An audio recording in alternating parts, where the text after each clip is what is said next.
So, you want to get into arm wrestling. Awesome. Be safe and have a lot of fun.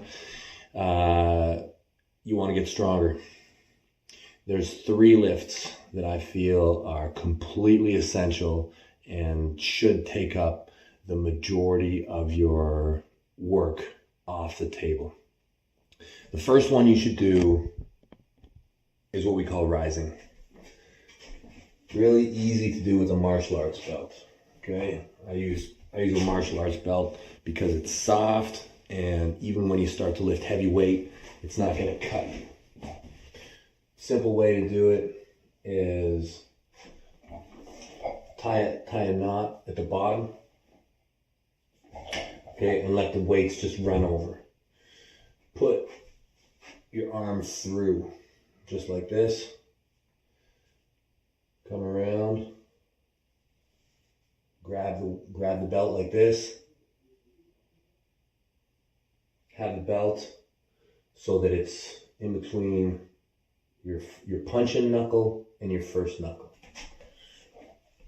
You can do this now any way you want. If you wanted to stand, do reps, hold, rest on a bench, rise up,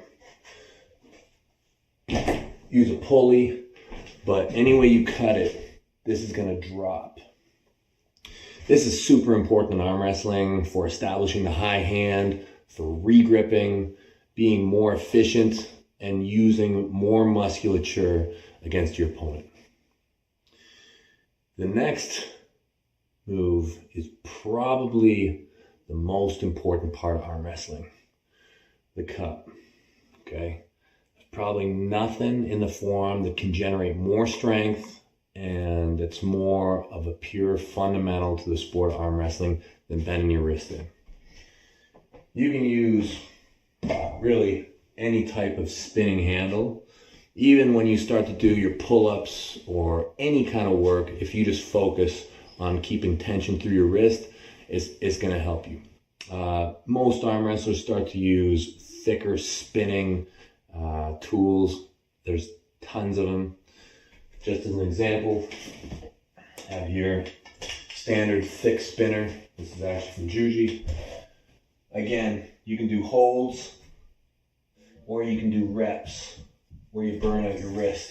The whole goal of it is to make it so you cannot cup your wrist in anymore and your wrist's going to bend back the same way a good arm wrestler is going to attack you. Always think, attack the person's fingers and you will have your fingers attacked. So that means you need to be awesome at cupping your wrist in. The last fundamental, super important strength is what we call pronation. Or really, it's not so much pronation, it's not getting turned over. So you need to be really strong like this. Again, simple stuff. I go back to martial arts belt. And this is the grip. Just take the belt, put your thumb in. Have it so it's running over the back of your hand, something like that. Take up the tension with your thumb. And curl it up. Okay, you don't need the support of a bench. You can do it in the air. You can do it with a pulley. Either way, think about your thumb. Think about turning. Okay, super important strength. When you have these 3 things working together, when you have your rise happening, that makes you put pressure in the person's fingers. Then you have your cup working. It puts more pressure in their fingers. And then when you start to roll, this is a hand sport, it's a forearm sport. You do those 3 things, super strong. You might never even have to get on a table. First time you grab hold of somebody, they're going to think you've been arm wrestling for 5 or 10 years already.